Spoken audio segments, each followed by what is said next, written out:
सङ्कटनाशनगणपतिस्तोत्रम् नारद उवाच प्रणम्य शिरसा देवम् गौरीपुत्रम् विनायकम्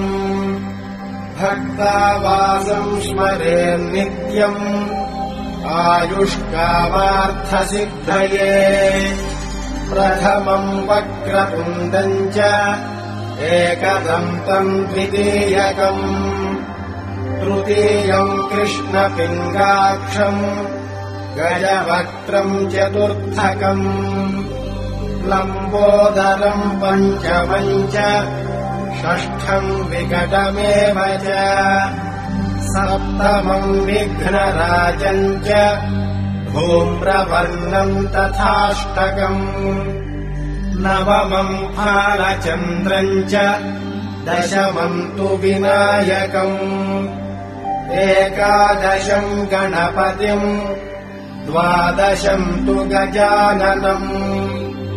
द्वादशैतानि नामानि त्रिसन्ध्यम् यः पठेन्नरः न च विघ्नभयम् तस्य सर्वसिद्धिकरम् परम् विद्यार्थी लभते विद्याम्